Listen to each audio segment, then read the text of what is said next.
A lot of people go through life doing things badly. Racing's important to men who do it well. When you're racing, it's life. Anything that happens before or after, just waiting.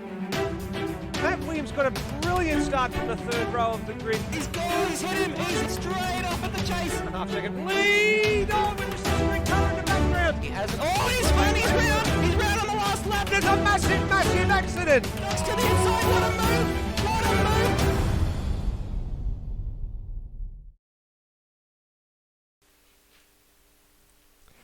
Good evening, everybody, and welcome to round 3 of the Automobilista Australia GT3 series, the second series being run this year in season 2019. It's the end of September. That means there's only 3 more months to go till the end of the year and 3 more months to go until we have another GT3 champion. But we're not quite halfway through the season just yet. We're at round 3 and it's the undulating Brands Hatch circuit in the UK. This is going to be a very, very tricky 60-minute race for these drivers tonight. And as usual, bringing you all the action. It's myself, Nether, and co-commentator Josh Bagsy. Bagsy, you looking forward to this one? Yeah, looking forward to it. I believe this is the first time any AMS Oz races come to Brands Hatch GP that I know of. There may have been some TCC races that haven't, but it's definitely the first time the GT series has been here. You're certainly correct. It is the first time we've actually been here in the GT cars, but also in the GP format. There was a Brands Hatch race that was done on the Indy layout back in the day of Formula 3, I believe, when that championship was up and running, which was quite a wild and woolly affair on the very tricky circuit layout that is the Indy layout. The layout we're using tonight is actually probably about 3 times as long as that little layout. But you will see that there is the markings on the circuit where that part of the circuit dives off, particularly around the fourth turn, Surtees corner, and then coming back on the big final Clark curve sweeper. But this is going to be a very, very difficult race for some of these drivers. We'll actually bring up the race information right now because it's just short of 4Ks this circuit, clockwise in direction. Only 9 corners, so only half the corners that the last race we had 2 weeks ago at Spa Francorchamps has. There was 18 corners that night, only 9 tonight. 60-minute race, 40 to 45 laps. That's the window somewhere, just judging based on the times we're seeing. And quickest laps are starting to get into the high 23s, but we're basing our calculations around lap times with a 24 and a 25 in the middle with a 1 in front. This is a very difficult circuit. It is a very uphill and down dale nature of the track. Lots and lots of undulation. Lots of corners as well, Bagsy, with blind corners, taking corners that are going up and down, and you've got to stay on your marker here. There is no room for error. Basically, if you stray off the track, you're putting a foot in the grass, and you could very well end up in the fence. And the one other highlight of this, there is pit stops that have to happen tonight, and this is a super narrow pit lane, the narrowest and tightest pit lane on the calendar. Bagsy, I don't know what you're thinking about this one, but my appetite has been well and truly aroused at the moment. Yeah, it certainly has. And it's, as you said, a tricky track and lots of cambered corners some are cambered quite well. The penultimate corner is you can just really get into the dip of the corner and get round. But then 2 corners before that, going uphill into a slightly off-cambered corner, it's not helpful at all. Lots of up and downhill braking zones as well, which means you could try to be a lot later on the brakes if you dare, but then you've got to be careful going downhill and braking because you'll just go straight into the fence. While it is a non-street track, the trees and the walls are quite close. Yeah, certainly right there. And probably the trickiest corner on the circuit is turn number 1, the Paddock Hill Bend corner. The circuit rises up at the start line and then it sort of starts to dip down, and it's a very hard line to get right. You can make or break your lap time on several of these corners, but turn 1 especially, there is so much time to be gained if you get it right. Yeah, it certainly is. And people who have got it right in practice so far, which is just finishing, Lewis Wedding and Greg Turrow battling out at the top again for qualifying honours soon. Yes, so qualifying about to get underway, so we'll come back and have a look at the driver point situation just after qualifying has been completed. For the moment, we've just ticked over into or about to tick over into a qualifying session. Now the server did go up a little bit late, so that 40 minutes, it's now just changed to 15 on your screen, is now correct. The man at the top of the queue, surprise, surprise, is the man that they are all chasing in the pursuit of this GT3 World Challenge title this season. It's Lewis Wedding, and the only man to dip into the 1 minute 23 is a 23.9, and next best Greg Tara 24.237, and Will Devonish a 23 with a 240 on the end basically. So nothing in it between Tara and Devonish, and Lewis just getting a lap in quite late there. So the cars are now starting to roll down the pit lane. Who have we got first? It is the Honda NSX pair of Coops and Coulston at the pit lane exit, and they look like they're followed by the that's at the Osrob. Yes, it is the Osrob JP Simshed. Actually, there he is in the background. It's actually Devonish that's a bit further up. So first cars out on their outlaps, and it looks like the lap limit count has been removed yet again. So we did have this discussion last round, Bagsy, where we believed that there was supposed to be a lap counter for the number of laps, and it looks like that restriction is gone. But then again, I think Will Devonish is actually looking after server hosting duties again this week. Yeah, and honestly, I think it is for the best. I like that they can keep going out. You're not limited by the amount of time you can have on track, because the game does count your out laps and your in lap as a lap, so really you only get a maximum of 3 runs before you get disqualified, which is unfortunate. And I like being able to see at the end of the qualifying session those last laps being fired in. It's like the Formula 1 qualifying format. When they're all coming thick and fast at the end, it's quite exciting. That's absolutely right. I tend to agree with you there. I mean, I race in the TCC series and what's now TCR Oz, and to get just an out lap and one attempt at a flying lap is for such a long qualifying session where it's a multi-mate class and you really want to see how fast everybody can go. It's something we're used to in ARW, but it is a little bit unusual seeing a huge series running with just a one-lap flyer. But nonetheless, first flying laps are underway. Mike Coulston gets us underway. So through Paddock Hill Bend, which is turn number 1. Little tidy line there, dipping down, dipping back up again under the bridge for Druids Corner. The second corner on the circuit, the first of the hairpins, or actually probably the only hairpin. Is the fourth corner is really sort of like an angled corner through turn 3, and now through the first sector, timing split at 25.266, and now rounding turn 4, Surtees Corner. It's like a hairpin, not quite there, but it does bend back on itself, and then now you charge up the hill, then you go down the hill, and then you come back up the hill again. So this undulating nature of this track, and then up the hill and through the high-speed Hawthorns turn at turn 5. Maybe a little bit on the brake and flick it down a gear for turn 6 at Westfield, and then down to the aptly named Sheen curve after Barry Sheen. Another right-hand corner. All these tricky undulating corners. He's just had a little bit of a moment there through 7. This is the corner you referred to, Bagsy, that cambered left-hand bend at Stirling's, which you can really use all the road and use the road to your advantage, or the camber on the road to your advantage. And then now through this long, sweeping final bend. Clark curve. You can see the Indy layout just off to the side of the circuit there. And the opening markers are 125 flat. Immediately will be surpassed, I think, by Devonish. No, not surpassed by Devonish. Devonish has been given a track violation. Yeah, that's not a good start for him. Noah Taro on the pace at the moment, only 2 tenths off. Greg Taro just setting a a track best first sector of a 24.46 as Brian Walsh pops himself into second place provisionally.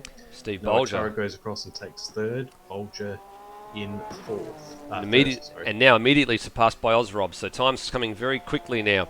So a purple middle sector for Osrob on his lap there. Purple sector's currently held. Tara in sector 1, Osrob in sector 2, and believe it or not, Noah Tara in sector 3. So split all across the board at the moment, which is great to see.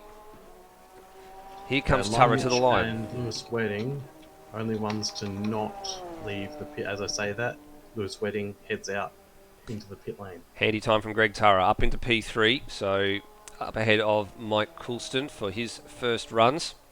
And Coulston's pressed on, but no, she's gotten out of it now as Devonish is on his first flying lap. We'll see if we can pick up the JP Simshed car. We just saw Brenton Foley going through Sector 1 in what appeared to be a very, very quick time. Not a purple time, but a very, very good time. Devonish with lights ablaze into the 23s. That's a very impressive time. 23.3, quickest of the weekend so far. Do you reckon we'll see 22s by the end of this? Because I've got the sneaking suspicion that we might see a certain wedding man get into the 22s. I think you might be spot on the money there, Bagsy. I'm certainly looking out there now to see who's running around. But let's first and foremost see if we can pick up Brenton Foley. So he's had a stellar middle sector, actually. And he's on his way, hard charging down to the final corner. Timing just taking a little bit of time to update itself here. Although I'm wondering whether or not he's actually been maybe registered a track violation here because the time hasn't come up. Yes, indeed, he got a track violation. He maybe that was just a good-looking lap as well. That was certainly very good looking all the way to the Sector 2 split. So he must have just come unstuck there, maybe somewhere across the very tricky top section, turns of 5, 6, and 7. Very hard to pick your braking markers and get your turn-in points right for that. And it's a very narrow line. Greg Tara now to the top, 23.275, so he has a tenth and a little bit on Devonish, so the marker starting to get lowered very, very quickly here. And our game just seizing up, or broadcast just seizing up a little bit. I believe we may have just received another driver into the serve for qualifying, which is usually not permitted, but it looks like Rhodey for the PBF Academy has made it in. Got Lewis Wedding starting his flying lap now as Devonish goes to the top with a 123.06. All right, well, you're so spot. Tara and Devonish dueling at the top. You're spot on your predictions here. At the moment. Yeah, you're spot on your predictions. At the moment, 2 tenths between them and 9 tenths to the next person in third for Osro. Yeah. Brenton Foley's first lap at the moment is actually looking pretty, I wouldn't say lackluster, but it's not exactly quick, but it's not exactly slow either. It's 1.3 seconds off the current provisional best, and that's going to be set to slot him into around the P5 or 6, depending on what he can do in this final sector. Maybe he just wants to get a lap on the board, maybe get back to the garage and get some tyres. Only good enough for P6. 24.6 for Foley. It could just be this track not being suited to the car as well. The Viper, not really known for its cornering abilities. Lewis Wedding as well, just coming into the final sector now. He's 3 tenths up, so looking to bank a 122 for his first flying lap. Well, you called this about 3 or 4 minutes ago that the wedding man, as you like to call him, might be on the pace for a 22. He's going to go awfully close and just gets it, 22.841. So if you were a gambling man and you put money on that, you've just been paid out, and Lewis Wedding has delivered a 22. Has anybody got anything for him? I thought Devonish was coming close, but the clock lied to me temporarily. So I thought he was close, but he's actually a second off, so I apologise for that.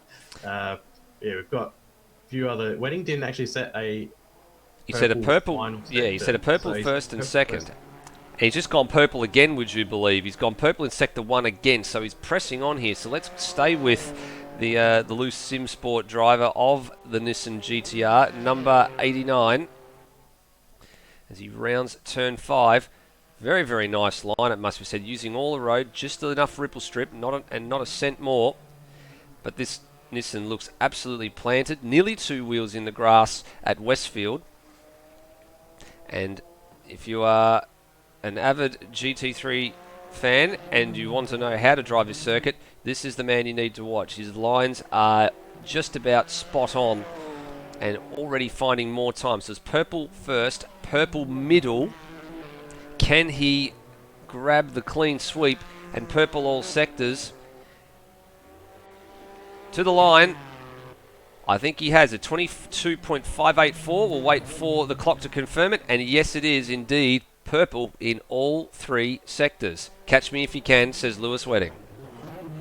He's definitely, as he has a bit of an issue on his current lap going into the hairpin, he's a lot faster in the first and second sectors. The third sector appears to be the weak sector for the GTR. And I say the weak sector because it's the one that had the smallest gap to the person in second, which is Will Devonish. So 600ths of a second. It's not very much. it's not very much, but it's I don't think that Wedding is driving the GTR sort of out of position. I think it is just as competent, if maybe slightly more competent than the other cars, but he's certainly using it to full effect. Just a bit of lag there for the broadcast with the server at the moment, so we are seeing a couple of small lag issues, but hopefully that's not going to be an issue across the 60-minute race that we're about to have in a very short amount of time. We're just watching Greg Tara here on the screen at the moment, and he's across the top, and only 3/10 away from the pole time as he sails into Stirling's turn 8, and now just has one more corner to go. So 3/10 to Lewis Wedding would move him up comfortably into the 22s and into P2 outright. It'll be a front row start. Looks like he might just fade a little bit here, and yeah, he actually had a track violation somewhere out there on the circuit, so he was looking pretty handy up until that second sector split. And Tara presses on. Only got 2 drivers that are yet to set times. Rhodey, who is coming round in the 010 Dodge Viper to set for his first flying lap. In actual fact, he's must be actually just on an outlap, I believe, because he's down at the hairpin at turn 2, and the counter is not ticking over. The other man is Lime Mitch, who's elected at the moment not to go out on circuit, so that's a little bit unusual for Lime Mitch. Maybe looking to start from the back, perhaps, Bagsy? Yeah, it's sometimes a good option if you think you're only going to get 11th or 10th. We've got 13 runners. Then why potentially put yourself in the position to be punted or come together and have damage on the first corner of an hour-long race when you can sit at the back and watch everything unfold in front of you and maybe gain even more? We have seen a couple of times when there's been a large accident, someone who's been behind has just waltzed on through and not had to worry about it. Well, the JP Simshed Porsches of Osrob and Will Devonish are running line astern here as they go for another set of flying laps. Just also noticed too, Brenton Foley's just popped 17 thousandths of a second ahead of Will Devonish here. So Foley's has popped up onto row 2, and Devonish goes sailing off at turn 1.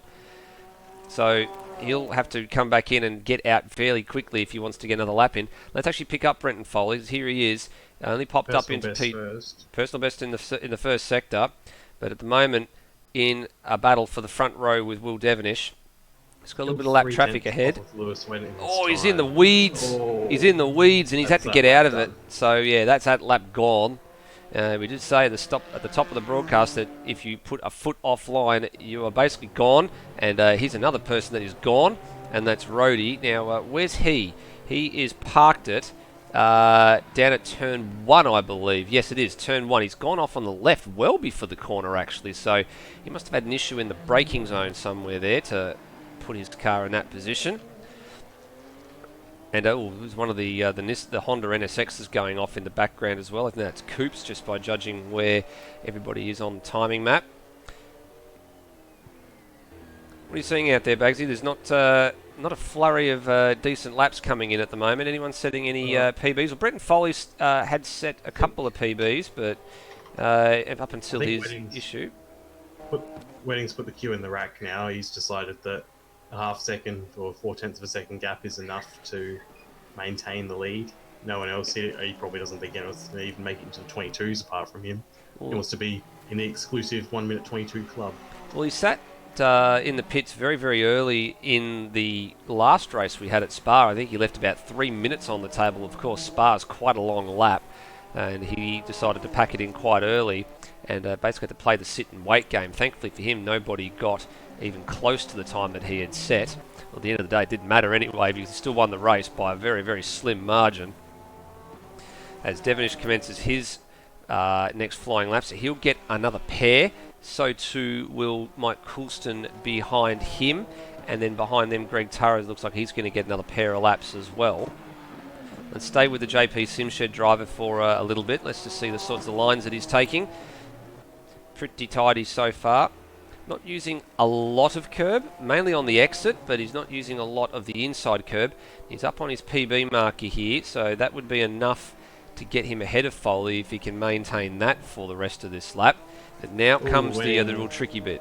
I think Wedding was coming out for another another run, but he's had a collision on the outlap with Greg Tara, so that's not good. And also, Rhodey looks like he's come back on the track in front of Brendan Ross, who was on a fast lap too, which is not ideal.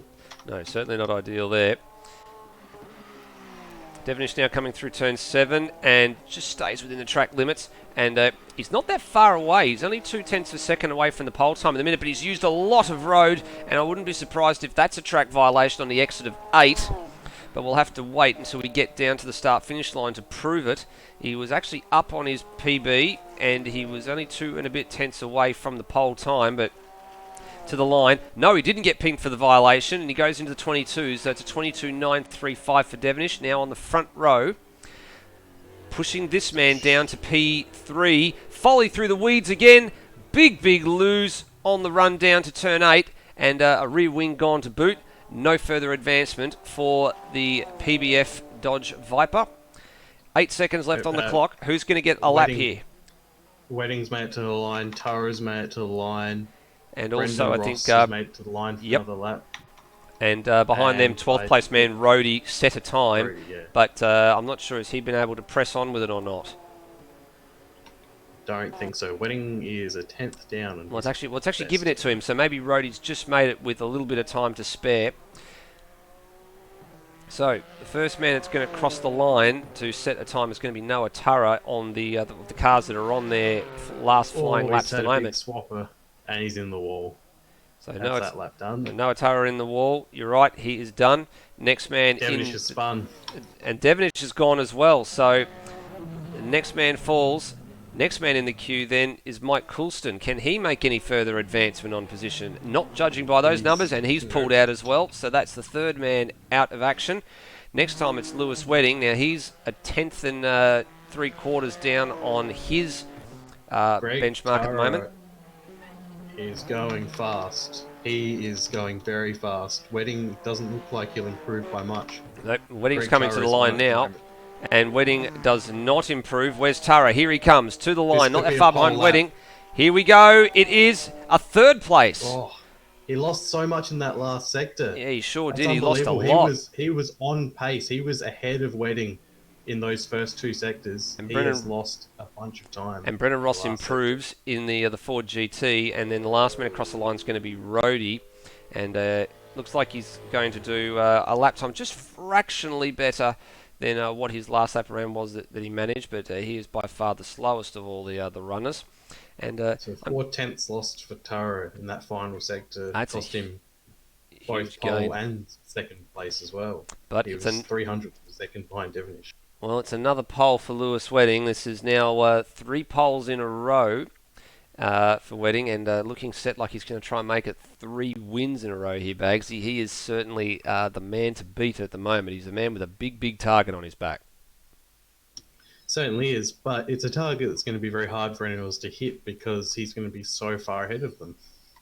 Yeah, you're absolutely not wrong there at all. He's really shown them a clean set of heels. I mean, he hasn't had all the opportunities fall his way. He's had to earn some of those race wins. It was a little bit easier for him at the first round. He was made to earn it every step of the way by Brenton Foley the last race, and this one's certainly going to separate the men from the boys. The amount of lap time between the top man in pole position and the back end of the field is actually quite large, so I expect quite a number of cars to get lapped awfully quickly tonight. There'll probably be a few cars at least 3 or 4 laps down at the flag. Yeah, it's always going to be the case with a short, fast lap, but we'll just have to hope that everyone is careful when they are being lapped and lapping. Yeah, the narrow nature of this circuit will certainly give that a challenge, and the bumpy nature of it as well. We had a look at the circuit a little while ago, but right now we'll take a look at the drivers' points, which we normally do before the qualifying session gets underway, but we'll take a look at it now.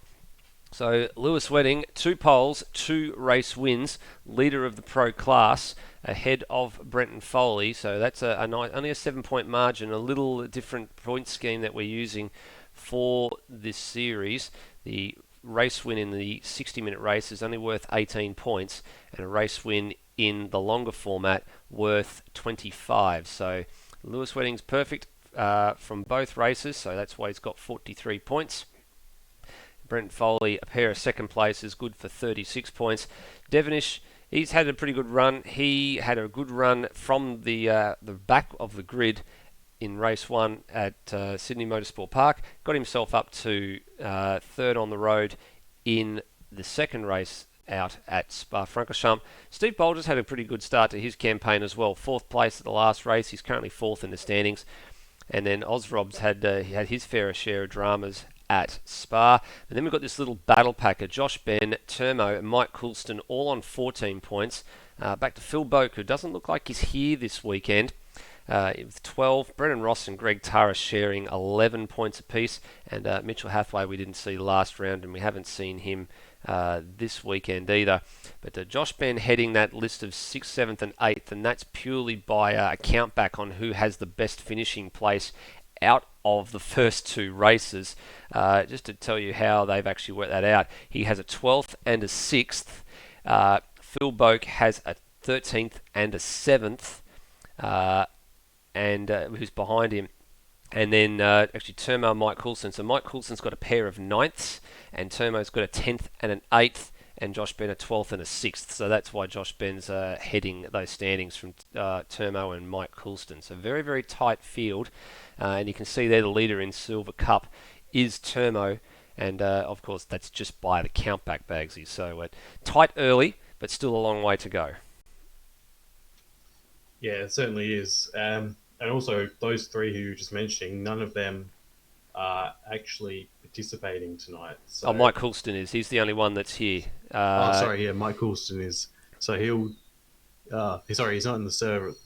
He was in the server. Yeah, he was in the server. I think he's just bailed out and come back in. So temporarily absent, but no, he is definitely back in there. But you're right. He is the only one out of those 3 that's here tonight. So as long as he finishes, he'll chalk up some points. It's just a matter of where he finishes. Even if he gets a point, he's just going to be the leader in Silver Cup regardless. Yeah, same for Brennan Ross and Greg Tara. They will almost certainly jump a couple places if they finish the race.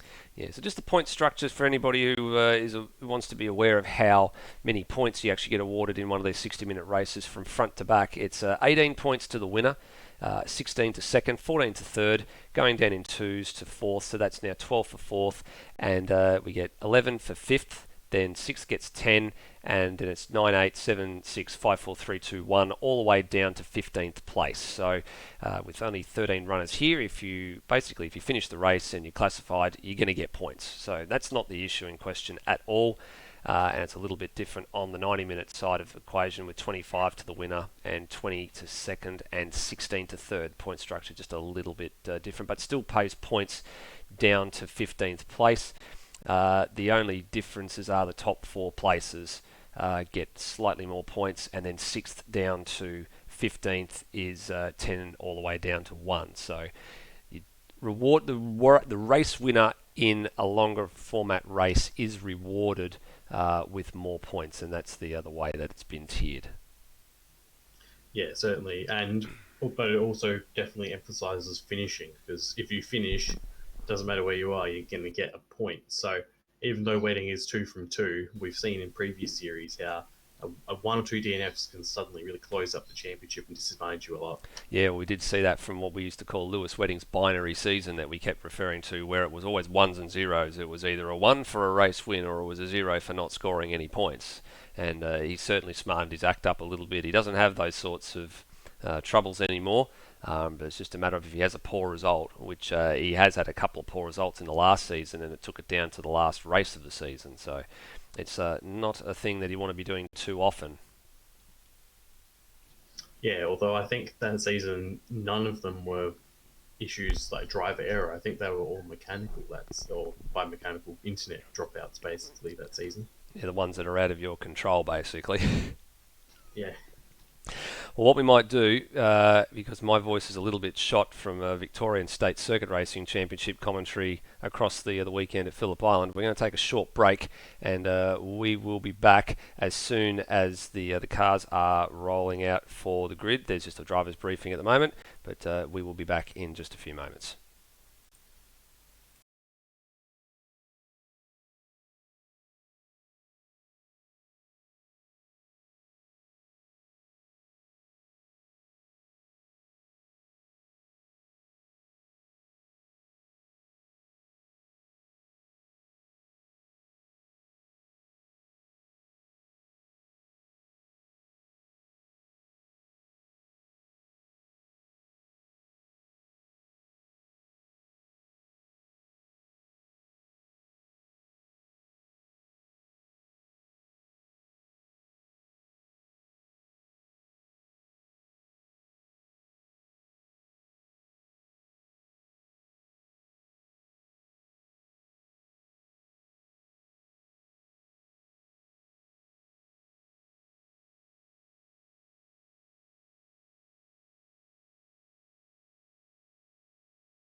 Welcome back, everybody, to round 3 of the AMS Oz GT3 World Challenge Series. We've just got a couple of cars that are out there on the circuit just in the last minute or two of the warm-up session. We'll just join the flat spot racing cars that are out there at the moment. They're the only couple on circuit. I believe we've also got Brian Walsh's Ferrari out there. I was mentioning just before the break, Bagsy, that I had the commentary this weekend, actually triple duty down at Phillip Island for the 5th and final round of the Victorian State Circuit Racing Championships, and I had the honour of calling several close races this weekend with the Formula V, and I just wanted to do a little bit of math to give our viewers a little bit of perspective as to how close some of these races were. We actually had a pretty close race in GT3 2 weeks ago, with the difference between Lewis Wedding and Brenton Foley at the flag was 0.086 of a second at the line, as Brenton Foley, right on cue, promptly drifts around the entrance to the pit lane there. But the 3 races, believe it or not, that we had in Formula V this weekend, the finishing margins 0.0373, 0.0445 and 0.0101. That gets you to a total of 91 thousandths of a second, so just fractionally more than what we actually had just for a single race after 90 minutes, what the gap was. Almost three races fitting into the same sort of time difference. It's quite remarkable. Yeah, it works out to, about 5 centimetres on track as well, I think. The speeds that they're going. Pretty much, about 5 centimetres across all of those times. It's absolutely ridiculous. It was great racing, and anybody who's familiar with Stairs over at Automobilista Supercars and watches that on a regular basis, you'll know precisely how excited he can get, and I was doing the same sort of thing that he does, and that's definitely not an indictment on Stairs. He's a great commentator, and certainly can build the hype. Nobody can build the hype like him, but I was almost like him this afternoon and yesterday with some of those finishes. They were absolutely insane. But you can only hope for as close a finish again this week. Yes, let's not. I will try to. If I'm trying to be politically correct here, I will try not to lose my shit. But we will soon find out, depending on what happens in the next 60 minutes. Just waiting for a couple to get onto the grid. I'm just waiting for Lewis Wedding, actually. There he is. He's finally made it to the grid, so that's good. All 13 runners have made it to the grid. And Bagsy, the honour of our grid run-through is yours. First place, 3 poles. Will it be 3 wins? Lewis Wedding in the GTR. Second place, Will Devonish. He's been nipping at the heels the whole time of Wedding, just not quite able to get there yet. Third place, Greg Turra, with an excellent lap that could have been on pole. Not quite, but will he be able to make up some positions? He's lost positions every race so far. Brenton Foley, 4th place. He's not a fan of this track, and this car setup isn't where he'd like it, but 4th place still in qualifying, which is a very good result when you're not happy with the car. Steve Bolger, Gravel Rash Racing, 5th place. Poised to get some good points today. Ozrob, 6th place. JP Simshed Porsche is going to look for a podium today. I don't think he can get the win, but podium would definitely be good for him. Mike Coulston in the first of the flat spot racing Honda NSX in 7th place. Brendan Ross in the only Ford GT in the field today in 8th place. Noah Tara, 9th place in the sister Lone Wolf and Cubs racing car. He was having a good qualifying near the start, and he's had a couple of good races. We'll see how he goes tonight. Coops, the sister flat spot racing car, 10th place. Brian Walsh in 11th for Playboy Racing. Brody in the PBF feeder team is in 12th, and Lime Mitch, who didn't qualify in the Ferrari 488, starting at the back.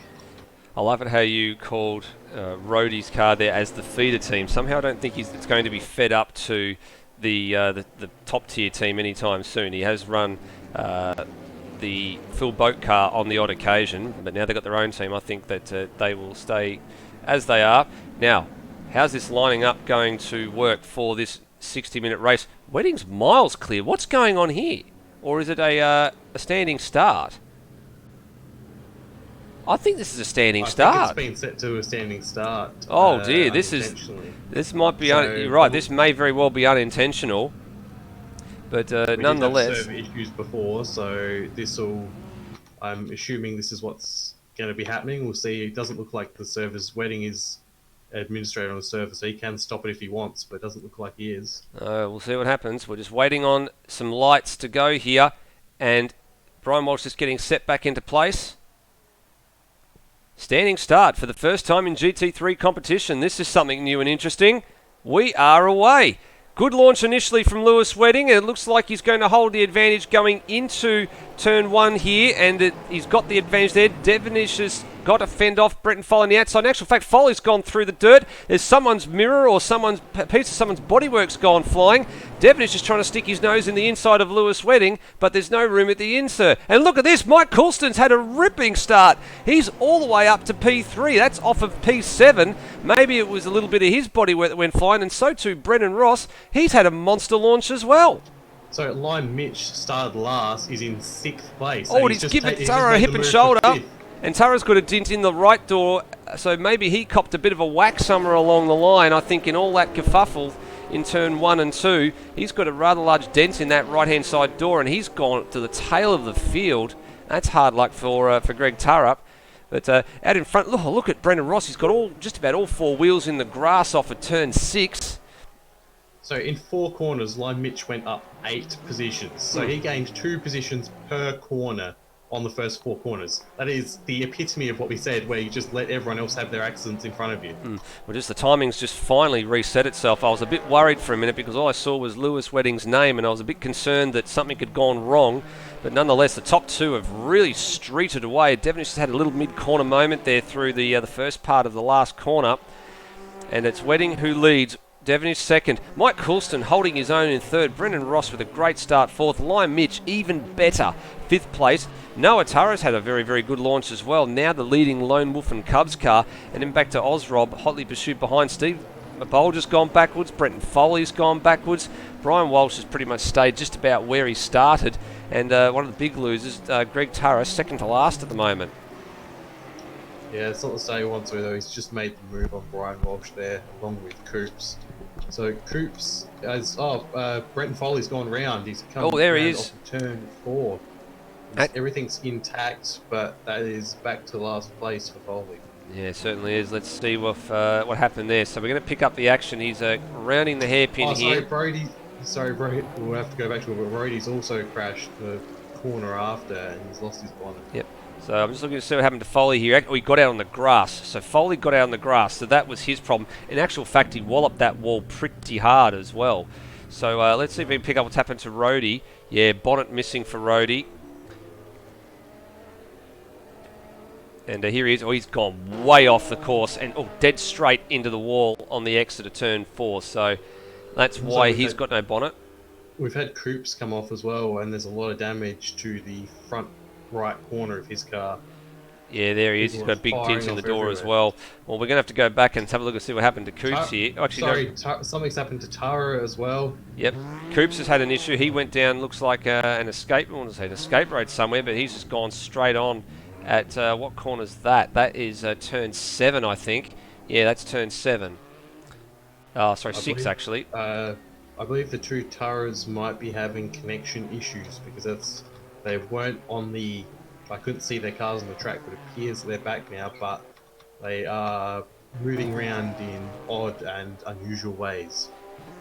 So Wedding and Devonish continue at the front. Let's see if we can pick up the Taras. The first of the Taras is Noah, and he's tucked in there behind Ozrob. So now we know Greg Tara's raced with us a couple of times in ARW competition. I believe from memory they're up in the Adelaide Hills somewhere. So reception on the 4G, which he does use, sometimes is not quite the best. What's the weather like over there today, Bagsy? Is it going to be sort of tending itself?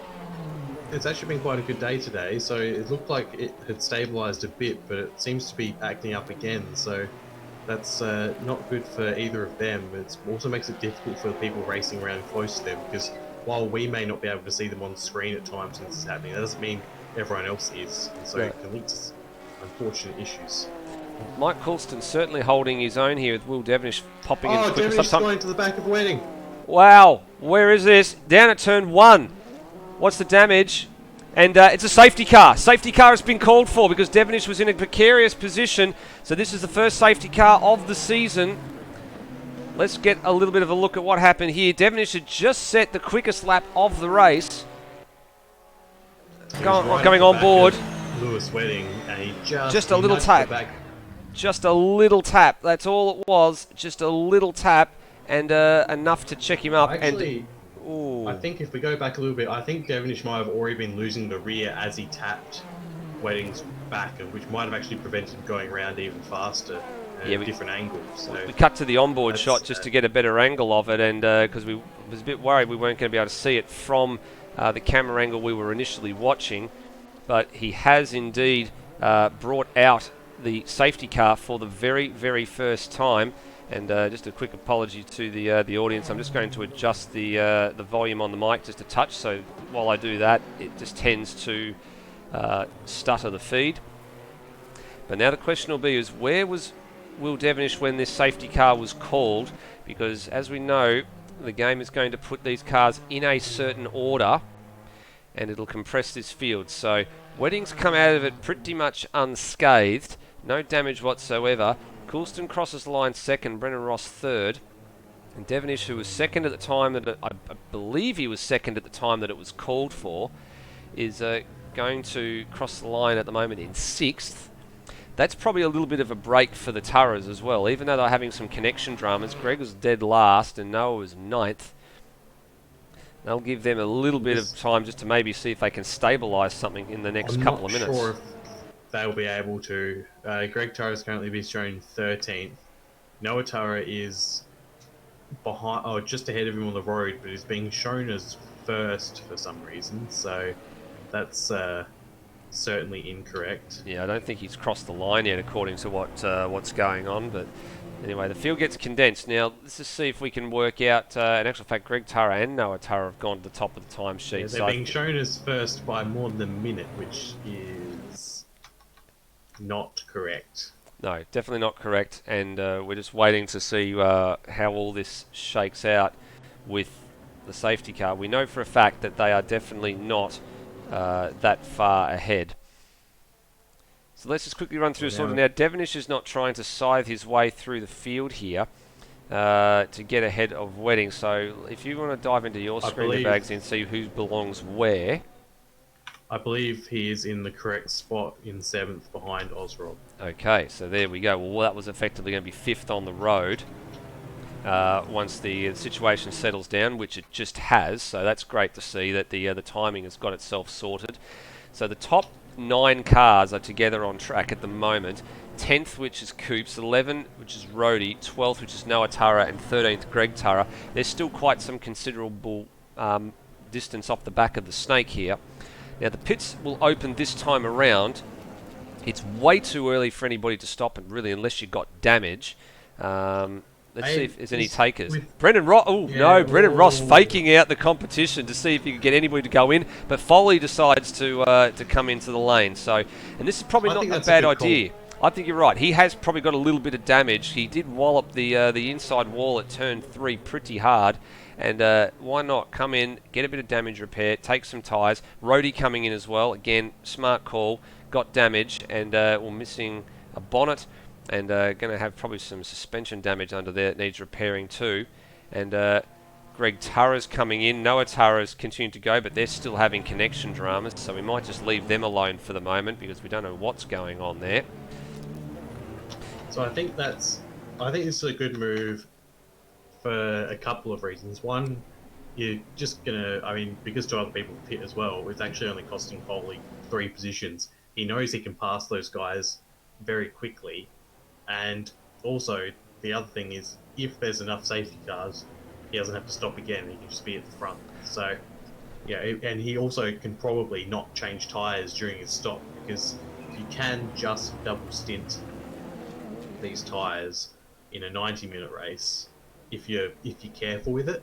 So, this race is would usually be 1 pit stop. So you can just take that 1 pit stop for tyres at the 50-minute mark. They should last you to the end. That's going to save you 10 seconds on a pit stop if you do take another one later anyway. Yeah, that's a good call. And even if he does have to take another stop, the other thing we should mention about that is he is now off sequence to everybody else, which means that his second stop is going to be a little bit shorter. He probably will catch the back of the train, and I believe he is about to do that, which is good to see. But because he's off sequence to everybody else, we mentioned at the top of the broadcast about the narrow pit lane here. If several people come in together, he then bypasses all that chaos of a narrow pit lane and getting on and off pit road.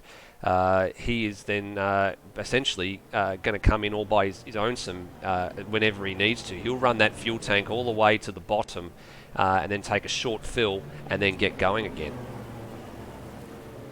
Yeah, and you think that there's a chance we'll see another safety car, especially when you can so easily lose it in that first corner and end up being on the racing line. Safety car's going to be in This lap. There it goes. They have to be careful. Oh, everybody had to check up really quick too. Yeah, it's quite slow on the way into the pits. Yeah, so Lewis Wedding now holds about, I think he's holding about 60 or 80 k's an hour here. I think it looks awfully slow. Actually, Brendan Ross 50. had the pit limiter on. It's 50. Who's that firing off? That's one of the Turras firing off at the final corner. I think that might just be an internet dilemma showing it there. And then Lewis is going to wait to hit the gas at the line. There he goes. Mike Coulston tried to anticipate it, had to get out of the throttle, and that allows Lime Mitch around the outside of Brendan Ross. And now Lime Mitch surges behind into position 3. Mike Coulston under threat here.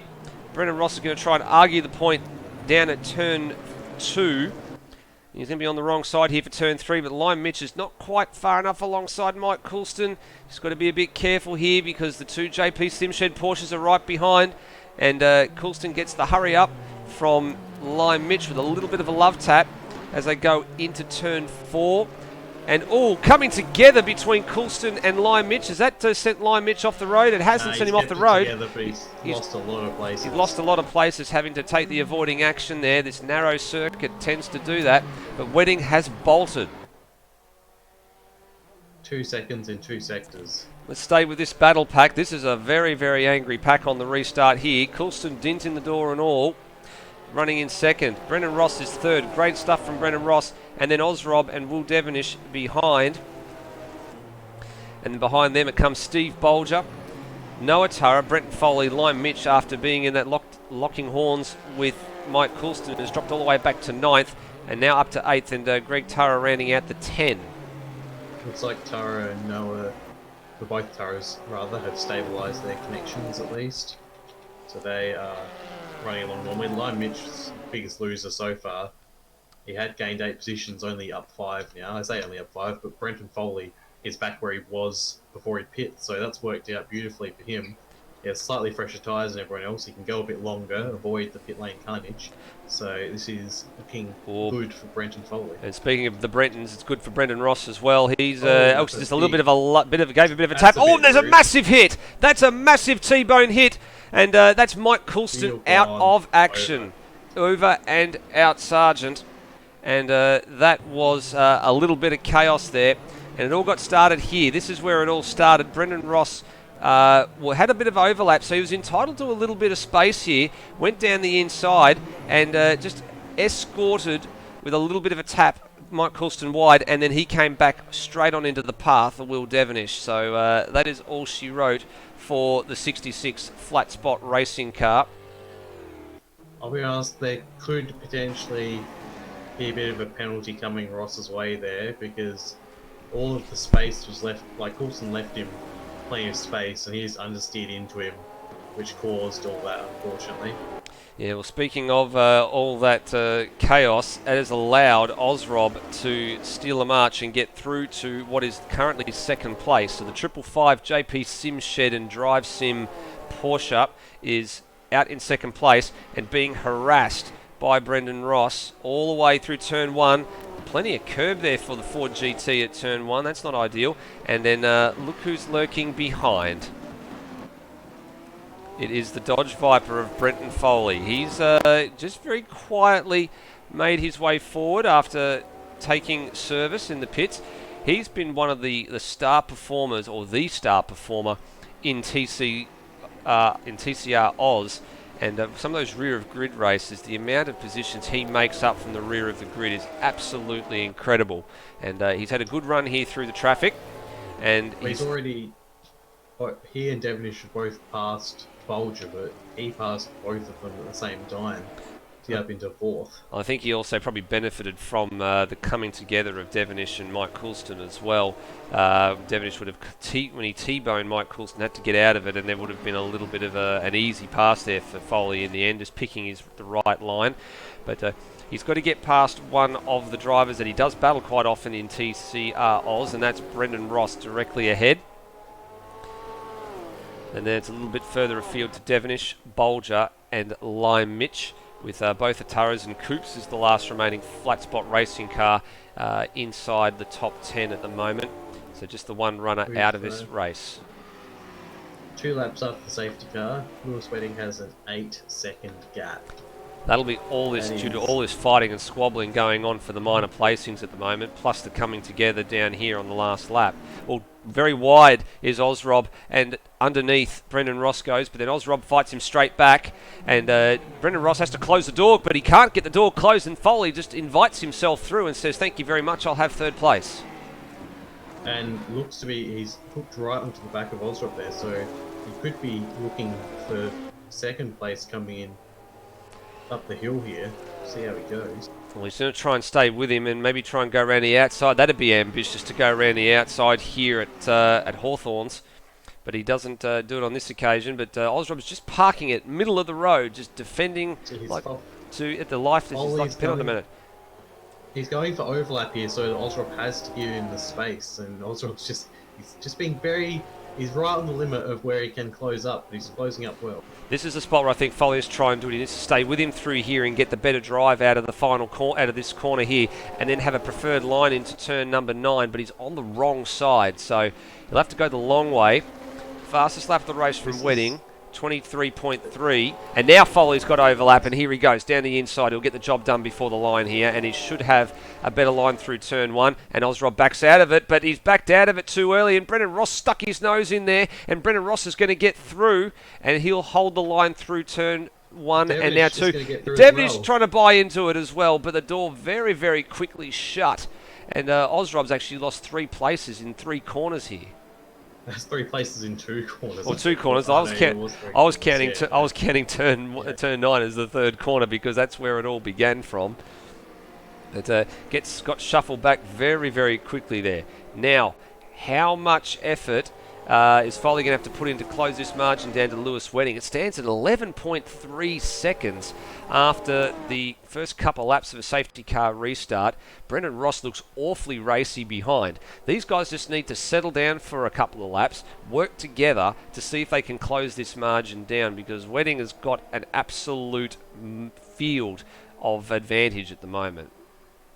Yeah, I don't think they... Brendan Ross has had a big swapper just there. That was very, very lucky. Devonish is probably the only one who was able to hold a candle to Wedding so far, and he, by virtue of that mistake he made, is in 4th place. So there are not only 2 cars, but 12 or 13 seconds between he and Lewis Wedding. As he goes to the inside of Brendan Ross. And Steve Bolger's having a go on Ozrob here down the main straight. He's done the same thing that Brenton Foley did just a lap ago. Lined him up out of the last turn, but he's gone very deep and very, very late commitment on the brakes there. And he'll surrender not only that place he just took away from Ozrob, but he'll also surrender the place to Lime Mitch as well. As there's a little bit of brake lock-up going on down at turn 2, which is not uncommon here. But Devonish has slipped past Brendan Ross. Brendan Ross is right out in the grass. Surely there's a track violation there. Bouncing across the outfield here, this grass outfield at Brands Hatch. Devonish is through to 3rd place. Foley's got a little bit of a margin now, but the gap to Lewis Wedding is still considerable. Brendan Ross fights back though. Back on the outside. Oh, this is brave! There's a bit of a touch. And they've made it through, but they've compromised themselves. So now Ozrob has the inside for Brendan Ross. So... Yeah. Got him. An ill-advised move for Brendan Ross there, and it has cost him a position. Yeah, opportunistic move from Ozrob there to take advantage on. Oh, big moment for the number 444 Ford GT. that car is now, I said before he was looking racy, but that car now looks a right handful, just with the kind of handling it's got at the moment. It just looks all at sea here, Brendan Ross. Just needs to settle down, get into a rhythm here, work out, make sure the bars are in the right spot, and then just put his head down and just slowly chip away. But it looks like he's just driving a little bit beyond where he needs to be right now. It just needs to be a little bit more measured. That car just does not look like it wants to cooperate with the inputs that he's giving it at the moment. Seems like the rear's really loose at the moment, but that's the second 2 laps in a row. It's the same corner that he lost it, so it might just be, his line which is quite wide in the background there, it might just be the makeup of that corner and his setup that are causing that, because he seems to be fairly well planted everywhere else. As we see, he's about to have a run on Ozrob here. It's going well in every other corner, especially here onto the GP section. Has to go defensive, does Ozrob. Hangs on to it at turn 5 for the moment. Will Brendan Ross try to switch back? No, he won't. I must say, Ozrob's defending is pretty much spot on here. It's right on the limit, but it's hard but fair. He's parking his car in the right spots very, very early on, not leaving any opportunity for Brendan Ross. I think it's turn 7 here that he's having the main issue. It looks like it's a bit too much curb. Hot into that corner. Yeah, it looks like he's taking a bit too much curb on the right-hand side of the car there for the right-hander, and it's just upsetting the balance of the car, and that's what forces him to go into counter-steering mode. But to his credit, he's staying with Ozrob here. Plenty of slipstream. Going to go the long way around at turn 1, or is he? That's a very brave move. That's a very, very brave move, and that's a very, very good move. Hangs it right around the outside, and that's probably... it's not done yet. He leaves the margin, and this is what I said. He just needs to settle down a little bit, and now he's got the job done. So that pass started all the way from the start-finish line, and that is a very, very committed move from Brendan Ross. Great job. Speaking of the start-finish line, just had a look as this group was going. Ross is on the grass. Ozrob's going to get past him again up the hill. There's done a bit of a already. Touch, but Ozrob is through. I don't think Brendan Ross is going to get back, but he's very, very close into the braking zone, and Ozrob comes across a little bit to cover it. But yeah, that's unfortunate. Brendan Ross, all that effort and small mistakes, undone it. Yeah, just quickly before this hits off anymore, as second place man Brendan Foley's coming across the line, Lewis Wedding was already going out of the hairpin at turn 2. That just goes to show you not only how fast he's going and how far ahead he is, but just how far the gap of about 16 seconds is at the moment. First sector is very, very quick. It's only a 24-second lap, so if you're about 16 seconds ahead at the hairpin, then you are doing a phenomenal job. Davis battle. Now, a race control has issued a penalty for Noah Turra, and just looking to see where Noah is on. He's out there on the circuit. Actually, no, he's just exited the pit lane. There he is. Yeah, he served a stop, so he must have been caught speeding coming in the pit lane there. I believe so, yeah. Now we're staying with this battle for the moment, Brendan Ross and Ozrob, because they're fighting tooth and nail. They've come together a little bit just on the approach to turn 2, as Brendan Ross tries to get around the outside, but he's having got a little bit close for comfort there towards Ozrob's rear bumper. He'll be having puppies, and he saw that Ford GT coming in at speed. And I'm sure if he's not having puppies, he'll be having a little bit of a heart attack now, because he's getting a little bit of a rat-a-tat-tat on the rear bumper as Morse code saying, I want through, let me through. Outside again for Ross. There's a brave move. Ozrob's alert to it. That was a little bit too late, but he's going to try and get the over and under here is Brendan Ross, but nothing doing this time. Through 6. Now coming up to the problem corner that he's had for most of this race at turn 7. They've got to use all the road. I think he might. I was about to say I think he may have learned his lesson, but he didn't take that much curb. But he was just a little bit too committed. Just a bit too committed. He just needs to let off a little bit more, maybe just a touch of brakes, because that's where. I mean, if he saves it every time, then it's not a problem. But it just seems to be it's an issue you don't want to deal with every lap, especially when we do so many laps over this hour race. It's just not necessary. No, absolutely not. It's going to potentially lead to disaster. As while this battle's happening, behind in the background, you might be seeing Lime Mitch and Bolger is kicking off as well. And Foley is being reeled in a little bit by Devonish. Yes, now that Devonish is clear of that battle pack that was Ozrob and Brendan Ross, he has managed to put in a couple of decent times. He's actually been doing his last lap time, it's actually his best lap time, is a full 0.4 of a second quicker than Foley. His last lap time actually wasn't all that flash. It was a 25.4 to Foley's 24.6 and Wedding's 24.3. But he had been doing some pretty decent laps up until the last lap to try and reel in Foley, but they're sort of the top three are matching each other sector for sector. In actual fact, Wedding and Foley have set identical sectors, or sector 1, to the thousandths of a second. So very, very closely matched at the moment out in front. So Foley's found something in terms of the pace of that car, despite not enjoying the circuit. But he's got a lot of work to do. Has had a couple of small offs. He's lost. Liam Mitch has had a large off and let Bolger through. But Brendan Ross had a couple of small offs, has given Ozrob a bit of space. He's got a second gap now. Yeah, so now that Ozrob's not under any siege from the battle behind, perhaps he just needs to get his head down here and try and catch up to his teammate. Maybe they can work together to try and claw their way back to the front. Now we're getting close to the half-hour mark, which is traditionally around the time that we see the pit stops happen, but given we've had a couple of laps of safety car, that will have given them a little bit extra fuel on board. And Bagsy, just judging by what you're seeing out there, where do you think that the only stops of this race are going to shake out? Well, Tara, Foley... Sorry, I should specify Tara. I always forget to do that. Greg, Tara, Foley, and Brody were the ones who came in for fuel, so they're the ones you'll expect to go to probably, 20 minutes, 19, 18 minutes to go. Although Brody's been lapped, so he's not really going to factor in. But the 15-second gap between Wedding and Foley's going to be able to put in less fuel, and it's going to be a significant amount less fuel. 2/3 of a tank versus a full tank for Wedding, most likely. So if he's on point with checking how much fuel he needs to put in, monitoring how much he's been using each lap, then he could save a fair bit of time there and maybe bring this a little bit closer together at the end. Well, you're the man that does all the math, and you seem to do a pretty good job of it. That's why I gave you the task. But, the margin is still, it's actually pretty stable at the minute. It's 15.5 seconds. It's been that way for pretty much the last minute or so. Bretton Foley still a little bit slower than Wedding last time around, but the gap just stabilised at 15.5. Lime Mitch setting a PB lap on that, just on the tour just now. So Foley is 15.5 seconds adrift, and Devonish, you can just see, is just starting to range into view in back of shot as they were running between turns 3 and 4. You won't see him in shot here. Wait till we get a little bit more. The helicopter may help, but it just is focused on Foley at the moment.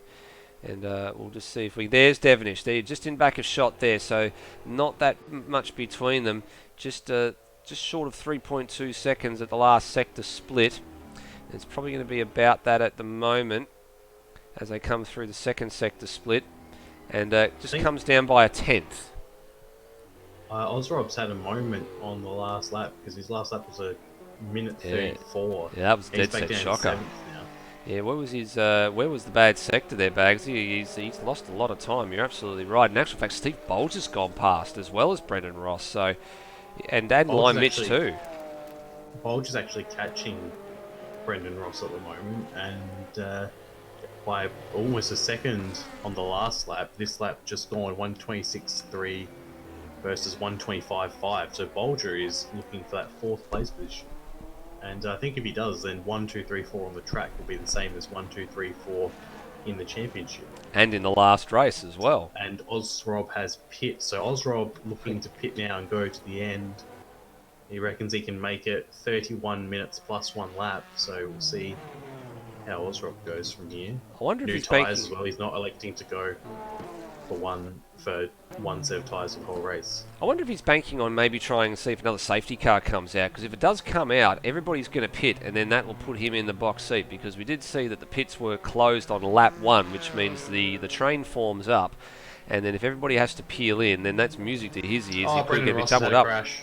Oh dear. Where is Brendan Ross? He has had a big moment. That's over the back. I think that's around the turn 5 and 6 mark. Yeah, it looks like it's on the approach to turn 5, and between 5 and 6. So let's see what he's done here.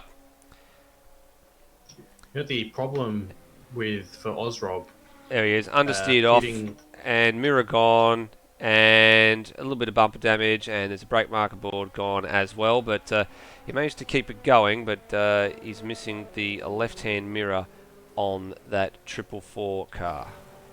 problem for Ozrob pitting here is he is now a lap down on everyone up to Will Devonish, so the top 3 have lapped him now, so a safety car would Actually, will kill him. absolutely destroy his race here. Absolutely right. He needs it to all settle down, and these guys to come in and for this undercut really to work to get back on the pace. Where are our race leaders? So Steve Bolger looks like they might be preparing for a stop at Gravel Rash Racing for the Audi. Lewis Wedding's just continuing on his merry way. He's about to come up to Coops in the Flat Spot Racing NSX to put him a lap down, as we have just gone past the half distance point of this 60-minute race. And at the moment, it's all smooth sailing for the GTR. It's really kind of asked for an easier race for him. The traffic's been getting out his way. He's had the one safety car that ate into his lead, which I'm sure would have been much more substantial, although maybe not if Devonish had been able to stay with him. But we've seen that Wedding just grinds you down. You can be going at 100% to keep on his tail, but he's just sitting there at 75, 80 and just waits for you to inevitably make an error and then disappears into the distance. Well, you also mentioned the traffic being very kind to him, and it definitely has been kind to him. The lap traffic's been getting out of the way, and we did have that one little moment with Brian Walsh in the last race that was a little bit touch and go, but thankfully no harm, no foul. But everyone's really smarting their act up in the GT3 across this season. It's gotten better and better and better, and across the previous season that we just had as well. And everybody's a flurry of aware of the rules activity now. in the pits. We've got Ross, Bolger and Lime Mitch all in the pits. There's Lime Mitch coming in for a stop. Bolger and Ross are not separated by too much.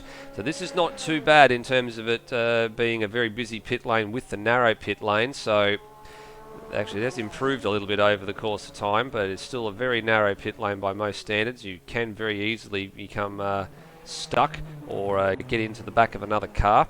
But we've actually lost Rhodey as well, so maybe that damage to the number 010 PBF Academy Viper is a little bit too substantial. Bolger's going to be close to going a lap down here. Lime Mitch and Brendan Ross definitely are. But I think Bolger Wedding's gone is through. a lap down now. Yeah, Wedding has gone through. Coops has actually gone through. Yeah, he's been demoted down to 6th here. Now there are a couple of cars that have not stopped. Obviously, Wedding, Foley, Devonish, and Turra and Coops all yet to stop. But Bolger is now a lap down to Lewis Wedding.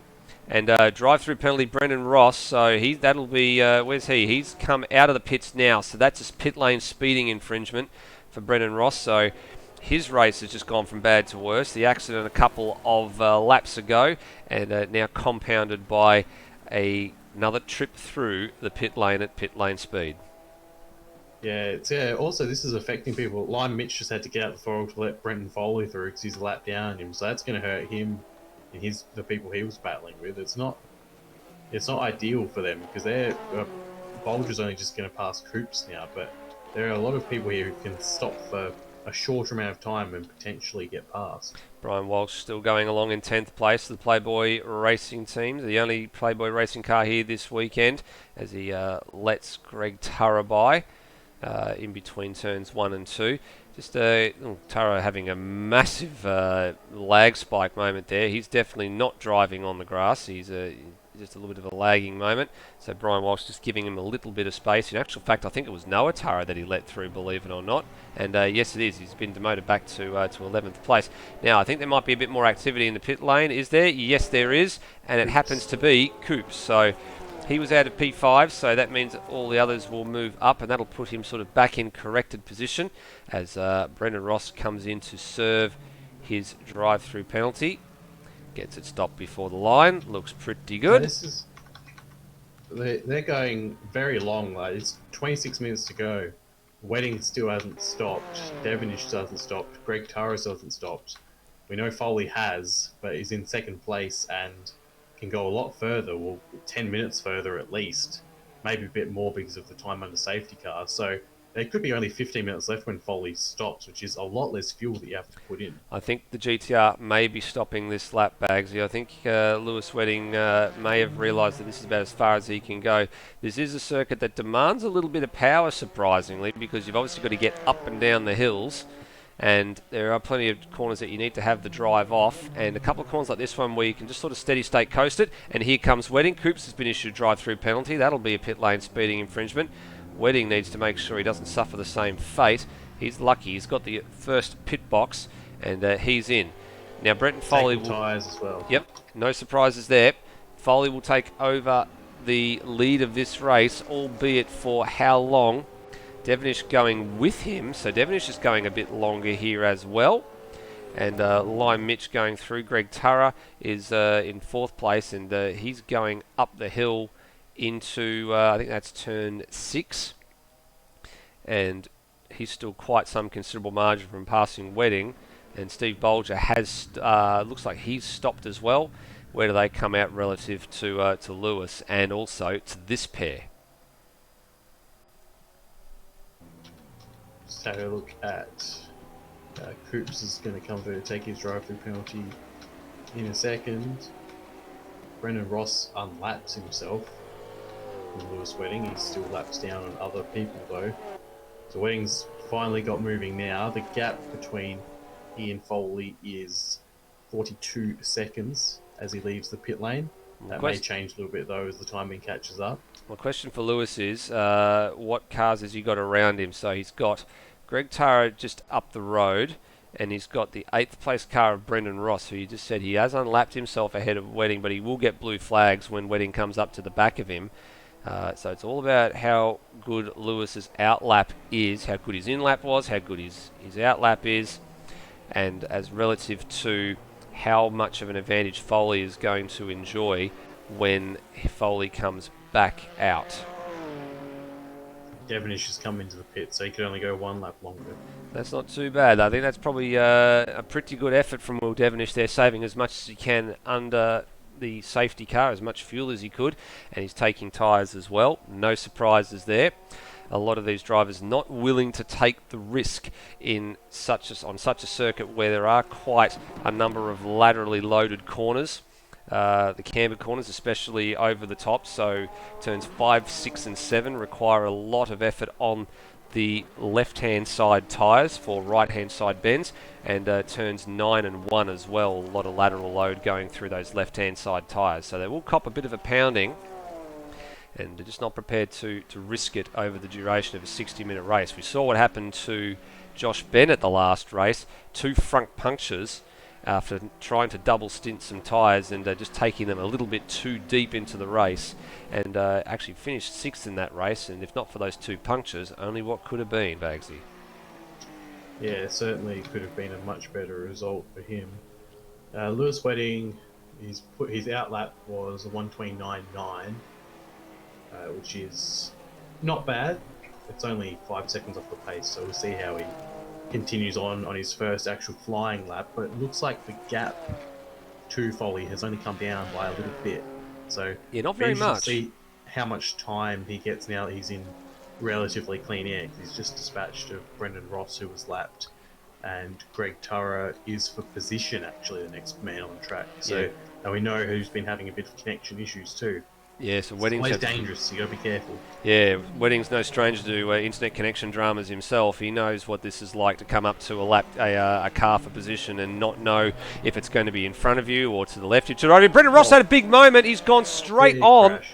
And a huge crash. No rear wing, and there was the Pirelli board went flying. That's the last of I saw of it, just flying off in the distance. So no rear wing for Brendan Ross. He doesn't have a rear wing. Otherwise, this is going to be a horrific corner. Well, hopefully he's got the HUD running that tells him that thing. Well, he had another moment, had a huge big tank slapper moment. Oh, he's had it all the way from turn 7 through turn 8, and then kathunk into the tyre barrier.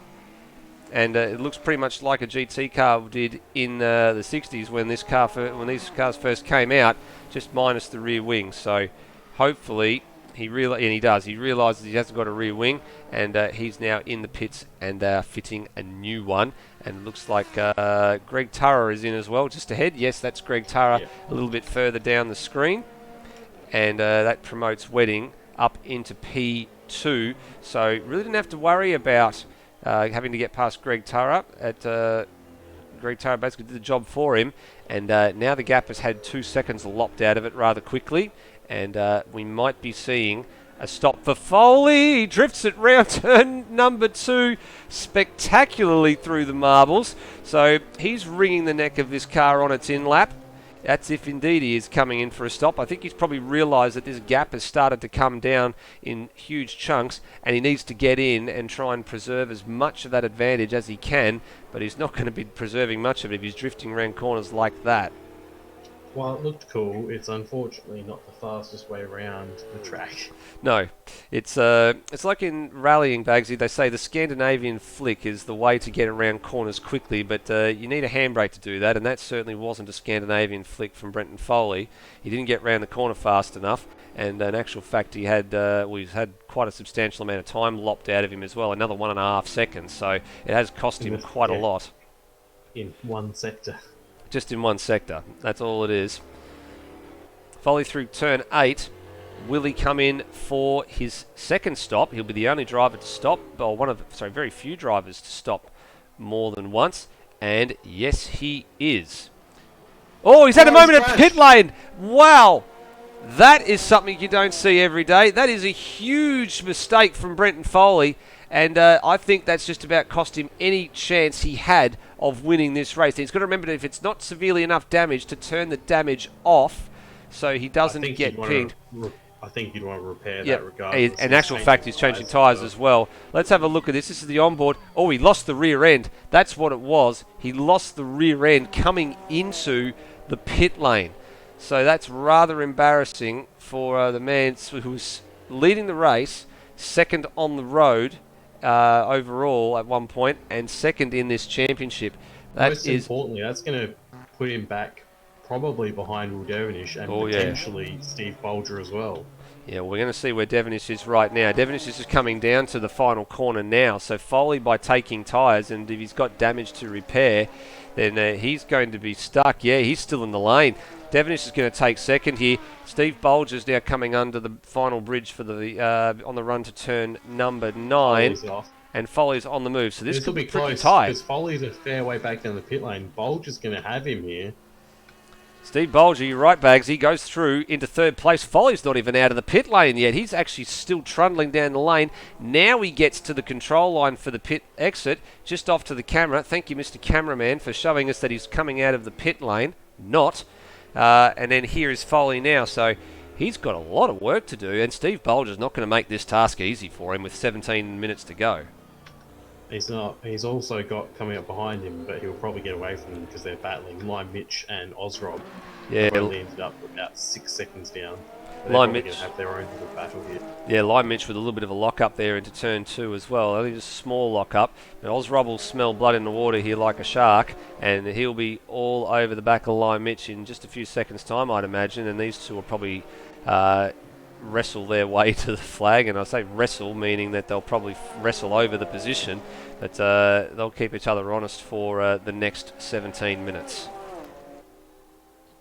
We're looking at the sad story of Brendan Ross's race. He is back down in 10th and closing in on Coops for 9th position, who had a drive-through penalty as well. So that having to repair that car has put him behind Coops. Yeah, he's got plenty of damage on the front corner of that car as well. There's a severe dint in the front in the front right corner. There's another severe dint in the rear right corner.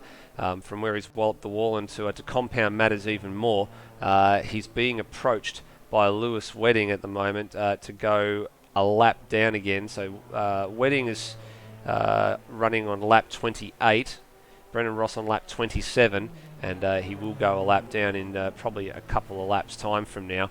But I was expecting better things from Brendan Ross this season. He was right in the thick of that championship fight last season, ultimately finished third.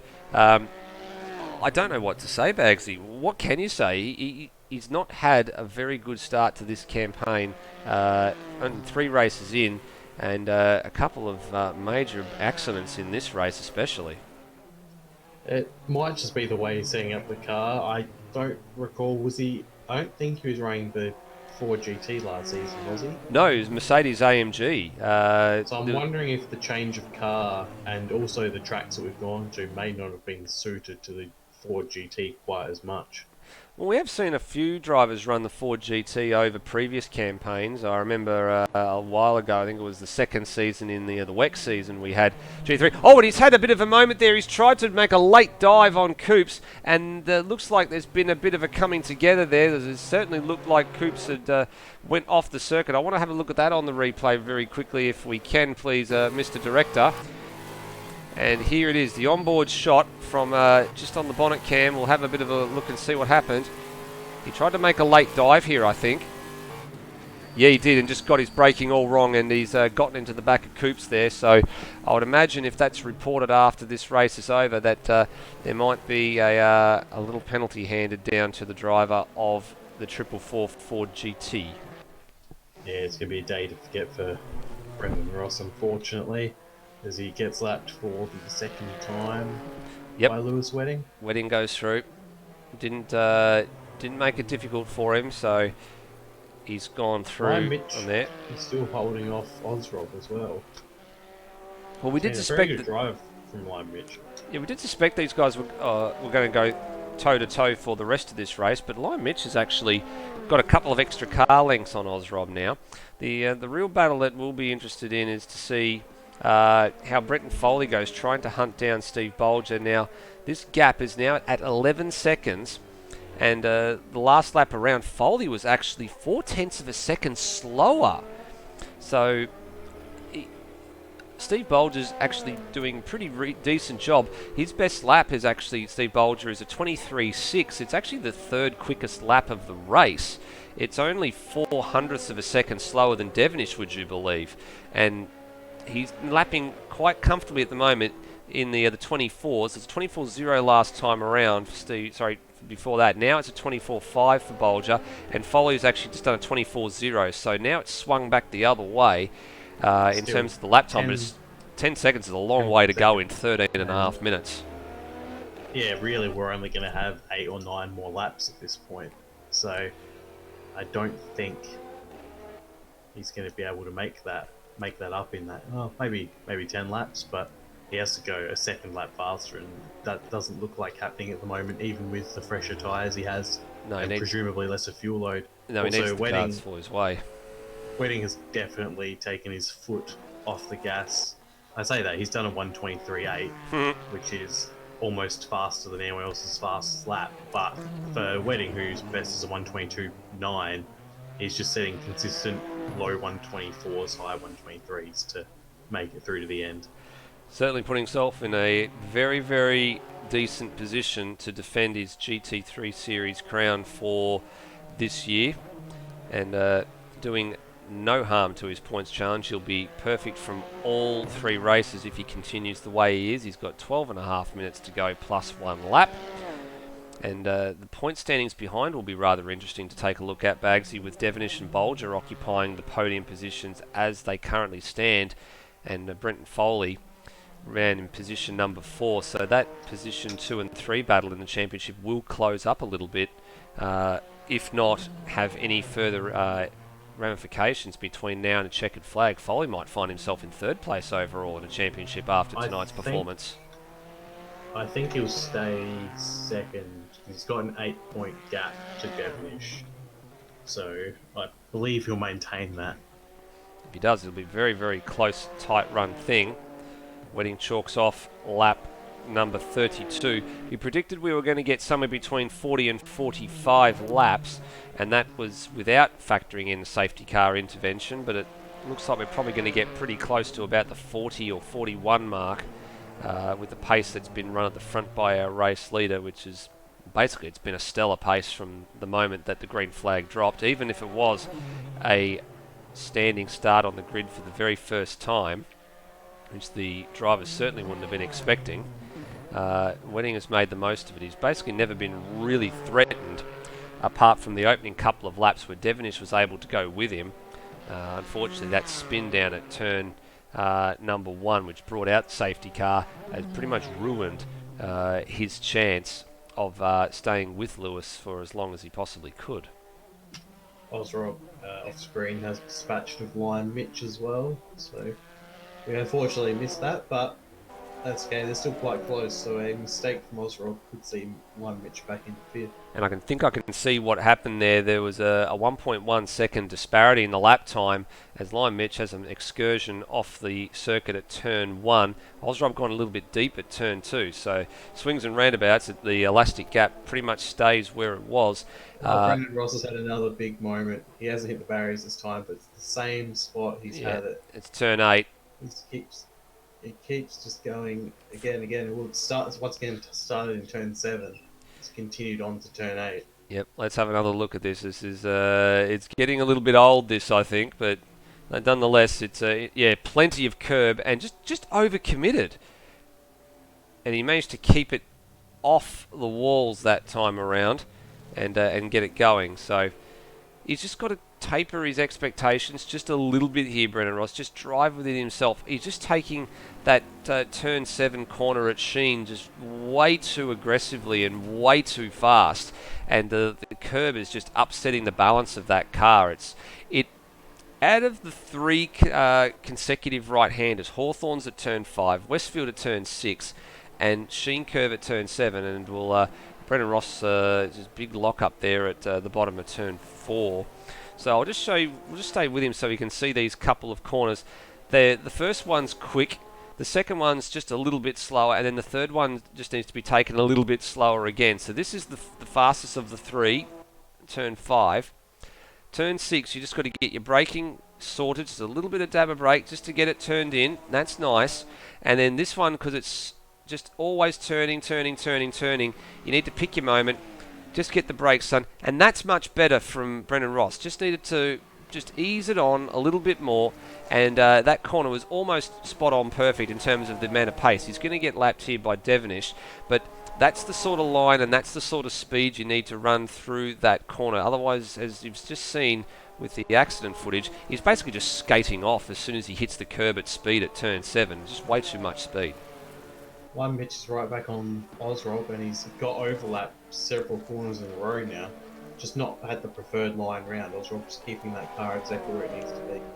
Now, Osrob doesn't need to compromise himself too much here, because this is the section of the circuit where you need to stick to the lines, because you've got to be able to get through the corner and get the drive off. So he seems to be doing that. He's doing a pretty good job of keeping Lion Mitch behind while he does it here, Bagsy. How long's Osrob got, do you think? There's 8 minutes on the clock. How long do you think he's got before Lion Mitch decides to try and send one? Well, I think Osrob does have the pace over Lion Mitch, but he's just not quite able to pull away. But we did see him come up to the back of Lion Mitch. It took him a while to get past, and now it's taking a bit of time for him to break it. I think it's one of those things where following is easier than being followed. So it sort of might be causing Osrob a bit of trauma there, and Lion Mitch is just finding it easier to have someone spot his braking points for him. But I don't think Lion Mitch quite has the pace to be able to get past and then lead enough to get away. No, I think you might be right here. If he does manage to effect a pass, it's probably going to be passed straight back. So just over 7 minutes remaining in this 60-minute, well, we kind of call these the sprint races now. There's only one pit stop and a sprint race to the line. And comfortably out in front, the GTR. Looks like he's getting close to a half a minute advantage here, Lewis Wedding. I think it's about 25 seconds if my math is correct. They've got a yellow flag here, these two. It's just quickly withdrawn. It was Noah Taro off at turn 8. Yep, so it was withdrawn extremely quickly. Let's actually go back to Brenton Foley. Let's see how much he's got this advantage down to. He's really made no inroads whatsoever onto Steve Bolger. That gap is still at about 11.5 seconds. A second in the last 5 laps. Yes, he has not been able to make the inroads that he needs to make. So there's a set to be a 4th place finish for Brenton Foley if it stays the way that it is. And I think Foley even might have might agree with us that probably the gig is up here, and 4th is probably the best that he is going to be able to manage in this race tonight. I think he'll be happy with that. We mentioned earlier in the broadcast he's not happy with the car on the track. He doesn't like the track. The car isn't suited to it. He has no confidence in the car. Normally you'd have bloke, it's Lime Mitch is having a go around the outside into turn 5 of Ozrov. Sorry, cut across myself there. That's all right. We've cut the helicopter shot. He's got another overlap here again. It's happened a couple laps ago as well. We get the overlap, but just in the wrong spot, unfortunately. He was just trying to do the over and under there too. He was just nearly had a go at the over and under at turn 6. Wasn't far enough alongside to make it work, but nose to tail. Let's just stay with this battle as you continue what you were talking about there, Bagsy. Well, it was a good run off turn 8 there. I'm going to just interrupt myself again if I'm not careful, so I might hold off just for a little bit. Looks like Oswald's pulled a bit of a gap there.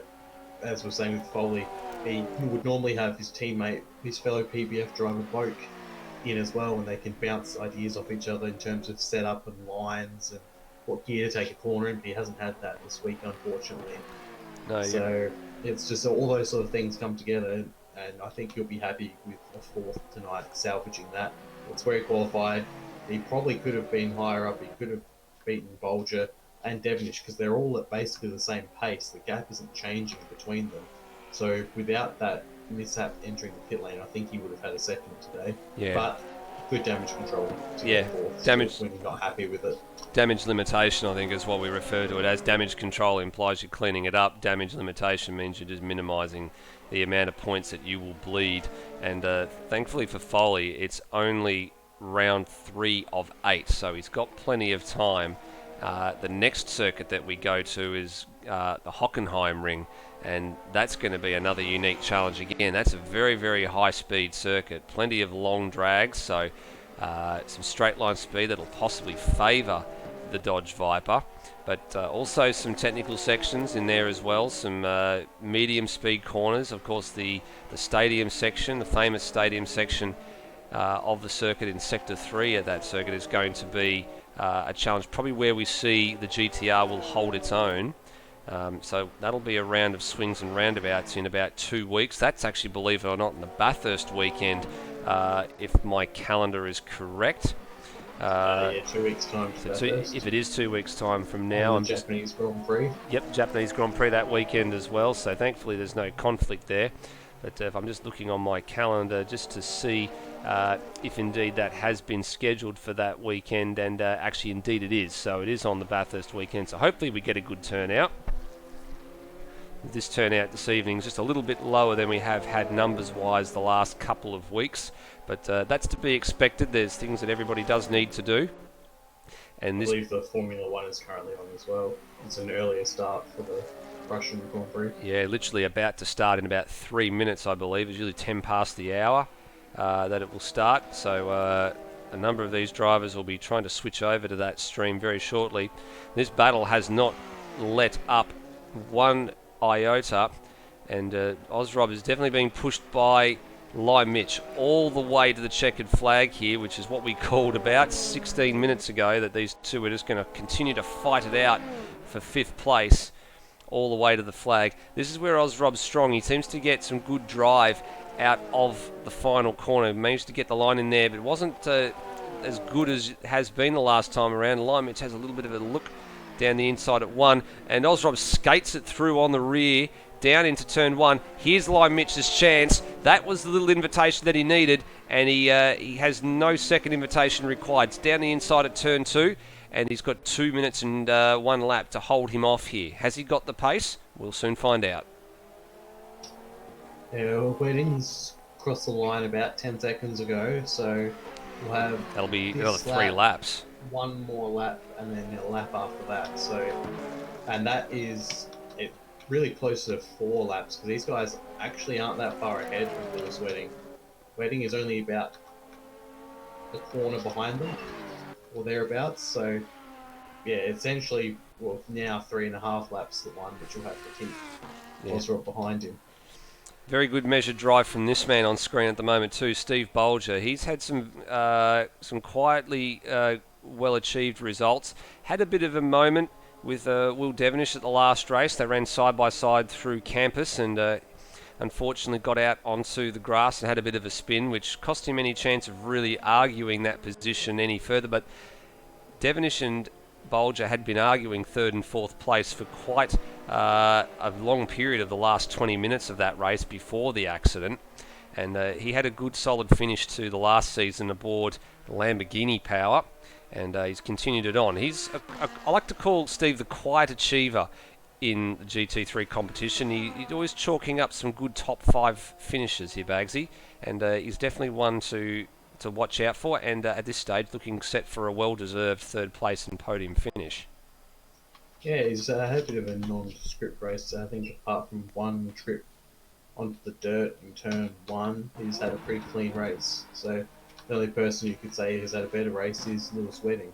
I was just flipping through people and saw Devonish having a bit of a moment in the final corner, a bit of a four-wheel drift, but that's all good as time is about to hit 0 now. It has gone now. Just heading onto the GP section of the circuit, so about 2 minutes left, end of this lap, and one more. And the main battle we're following still is Lion Mitch Osrob. Lion Mitch has stayed ahead so far. Here they are, these two on screen that have pretty much not left each other for the last 20 minutes. But as time has expired, it'll be a 42 lap duration in this race, so pretty close to smack bang on the middle of the window that we picked at the start of the race. 40 to 45 laps we said was somewhere it was going to be in between that lot, and we got pretty close to right in the middle. That safety car had probably robbed us of getting closer to 45, but still pretty hectic 60-minute race. And Light Mitch has now just got about 2 to 3 car lengths more on Osrob. So has he broken the back and broken Osrob's spirit and challenge here? He's still got another two laps to find out. But our leader, what can we say about him here, Bagsy? He has commenced the final lap. He's down at turn 3, and he's got a little bit of lap traffic ahead, but I don't think he'll be too fussed about passing them between now and the checkered flag. Honestly, if this had been a 90-minute race, I think he might have just lapped the whole field, potentially, given how much pace he has and how much pace he probably could have put in, because he's just been chilling out a fair bit. And got to give him driver of the day for me, with a close run up Lion Mitch, up 8 positions on the first 4 corners, and so far maintaining 5th. Excellent drive for him. He's really gelled with this track. Yeah, I second your nomination for the driver of the day here. It has certainly been it's a dominant display. He hasn't put a foot wrong, and he kept his cool when the safety car came out. Didn't react to the others coming into the lane. Didn't want to be drawn into any of that, and just he knew that there was no way a two-stopper was necessary. He's not going to worry about Coops ahead. He's just going to cruise to the line here. 3 poles, 3 wins, perfect point score on the GT3 World Challenge Championship. Lewis Wedding is your Brands Hatch race winner. Beautiful drive, 100% faultless. I'm sure he'll come up with a couple when we interview him shortly. He'll be very modest about it, I can guarantee you that much. From our end, it was pretty much a perfect race. Will Devonish comes across the line for 2nd, Bolger will be 3rd, Follow will be 4th, but still slight battle going on here with Lion Mitch and Osrob. It's still quite close. We'll come back to them in just. We'll come back to them in just a second. So we'll just catch Steve Bolger across the line. As said, well-deserved 3rd place, Steve Bolger. Foley's a distant 4th. Now we're just obscured by the helicopter, trying to look at this battle through the trees. That's not a very good angle, Mr. Director. And now we get the rampaging battle for 5th place. And now down to turn 8. If Osrob's going to get a move done, he's got to send it here at turn 9. It's been his strongest corner of this race, but he's not close enough to make it. He's getting there, coming late. Is he going to drag into the line? No, Lion Mitch is going to hold it.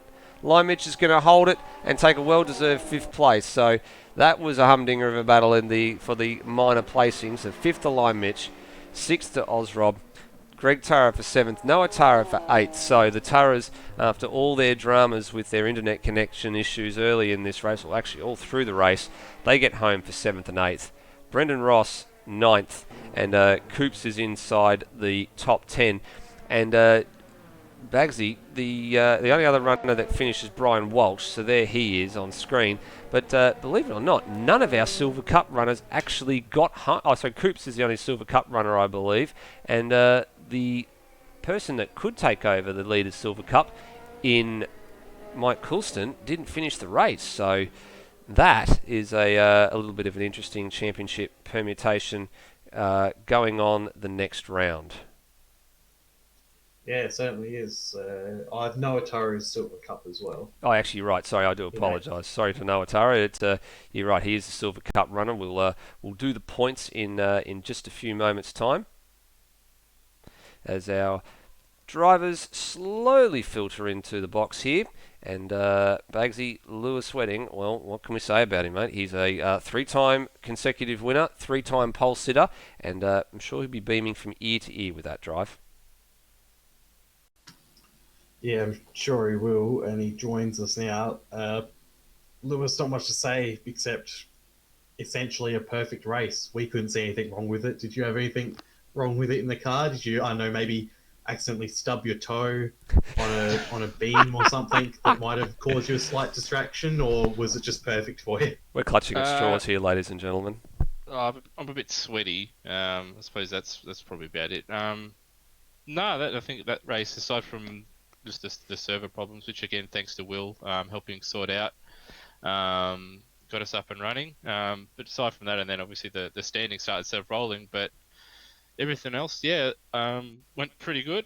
I was looking at the times in practice during the week and did a couple of laps myself and saw some of the times, and they were pretty quick. And I went through live races and had a look at the results and saw how much fuel everybody's running, and that made it a bit more interesting. I still thought it was going to be close, and it was, but after sort of Will sort of gave me a little slight nudge and went around at turn one, when the safety car came out and he dropped a couple of cars back, it made it a bit easier when Mike was behind me and he sort of was a bottleneck for a bit, gave me a bit of a gap. I don't know if I would have been able to gap Will too much with the way the slipstreaming and stuff was working around there, but obviously once I got that gap out, it was fairly comfortable. Were you thinking all about potentially not changing tyres at the pit stop and seeing if you could just do it on one set, or were you just, there's no point in taking the risk? Nah, there's no chance of that happening. The rear left in particular, and or just the left hand side tyres in general, but the rear left, if you get that worn around here and overheated, because they were already pretty much warm all the time, if they got down into the red, you would have been hemorrhaging lap time, and I don't even know if the rear left would have even lasted. So it was always in the game plan, especially in a sprint race, and we'd already had obviously our first safety car, and with the barriers close, if there had been a safety car and you're on old tyres and everybody's on new ones, would have been stuffed. So whack new ones on, and that sort of brought me into it. I was sort of a little bit worried there with Foley. Obviously, he pitted under safety car because he dropped through the field and had some incidents. So I knew there was going to be an overlap, and I was a little bit worried that he'd save a little bit of fuel and have a shorter pit stop and come out obviously much closer than what it was before the pit stops. But for whatever reason, that gap got pretty big, and yeah, it was a comfortable run home. Perfect race, as we said before, and well done. 3 from 3 for poles and wins. Good job. All have been a bit different. Had to work for the first two. This one, not so much, but still, I think obviously on my end, it's been a pretty good season, and just the racing in general has been pretty good. So hopefully it continues. Certainly. We'll move on to second place, Will Devonish. Bit of a wild race for you. Started very close for second and first with Lewis, but then that little moment in turn one, did you just get in a little bit too hot? Because it looked like from our angle you sort of started to lose the car before you actually hit him. Were you already sort of heading off, or was it the actual touch that caused you to go around? Nah, I knew I was going to hit him, so that sort of made me flick the fronts a bit, and that kicked the back end out. And the moment I touched him, then there was no way the car was coming back to me, which was really frustrating. Like every corner, I was able to catch Lewis, but on the straights, he was just running away. So even if I didn't lose it, I don't think there was any way I was getting past, or not easily. So yeah, bit disappointing, but happy to fight back. And second half of the race was pretty quiet for me, to be honest with you. Yeah, we saw it look like after the pit stops, you had a pretty much lone run to the end. How'd you go, or how'd you feel slicing through the field after the safety car? Well, I had Rob in front of me, and so obviously teammate, I didn't want to interrupt him. And then I had Paul Coulston get turned around in front of me, which didn't help either. But after that, Rob and I worked together to get past Ross, which helped, and Foley was able to get past as well. But I think his tyres were pretty much toast by the end of his stint. So it was fun catching everyone. But yeah, as I mentioned, the second part of that race, I didn't really see very many people, unfortunately. Fair enough. Still, good job getting back up to second after the early issue. And our final podium position getter, Steve Bolger. A bit of a quiet race for you. We sort of only saw you in bits and pieces. I think there might have been one little off where you went wide, but apart from that, it seems to go pretty well for you. Yeah, the first stint was a little bit messy. First corner, there was a little bit of contact, and then I went off and lost some time. And then struggled to get past Lime Mitch for a little while, but once I was in the pit in the second half of the race, was all on my own, just lapping pretty consistently. So very quiet. Yeah, how that first set of corners, I think you dropped back to seventh or eighth. Was that just sort of not being in the right position, or did you not have the best start on the standing start? Actually got a pretty good start, but I stuck my nose in the wrong position in hindsight, and just got caught up with a couple of people 3 wide and a couple of nudges, and just lost momentum out of the corner and found myself in seventh pretty quick. So yeah, in hindsight, a little bit more conservative probably would have been better, but I rarely get a good standing start, so I wanted to take advantage. That's fair enough, and good work for the third, even if it was potentially a little bit anonymous today. So now that's the end of another fun race here at Brands Hatch. How do you feel about the whole race? I was looking forward to this race coming into the night just because of the different nature of the track that it is. There's so much, as I said, so many undulating parts of this circuit, and it's very, very narrow to go along with it. And there definitely was a few moments that I did expect. I expected that there'd be a few people that would fire off at different corners, and a few people that would struggle to pull it up under brakes, and even the side-by-side battles that we saw a bit further down the field with Lime Mitch and Ozrob. They were very, very entertaining for the portions of the race that they were engaged in. I certainly didn't expect the safety car to spice things up, and coming out fairly early, it set the tone for what could have been a good strategy. But the bad part about it was, as we called it on the broadcast, Brenton Foley, I guess, binning it at the pit lane entry. That's a very, very rare mistake that you don't tend to see very often in competition. From your point of view? While it was less interesting up the front, there was a lot of good battles back in the field that were enjoyable. It's a shame for Coulston getting punted or ending up in the wall the way he did, but you can't have everything.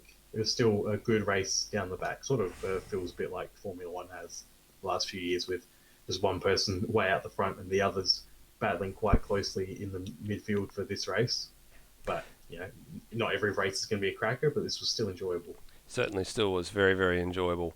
Quick update on the point standings. Obviously, Lewis Wedding, 3 race wins. He's out front with 61 points. The gap now increases to Brenton Foley to 13 points. So a little bit of a costly time for Brenton Foley this race.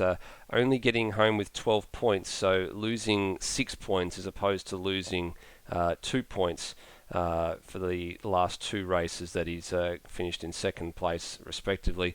And the battle tightens up with Devonish now in third, only 4 points behind Foley. Just looking a bit further afield here, there are a few drivers that are pretty close together. So Greg Turrow's 7th place finish has leapfrogged him ahead of Lime Mitch. Of course, Lime Mitch has only finished 2 of the races.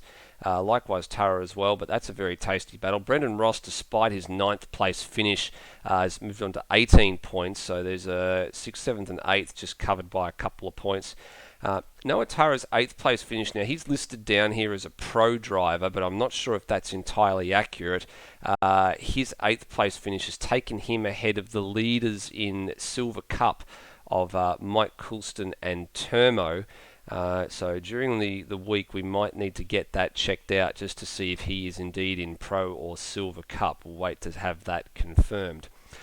We'll have a quick look at our race calendars. We've still got well over half a season to go. In actual fact, the halfway point of the season, comes up next round. Bathurst weekend, 13th of October, 60 minutes of the Hockenheim ring. So that's going to be another fast and furious race. But Lewis, you've just having a little bit of something to say there. Don't want to cut you off, but that will probably get changed.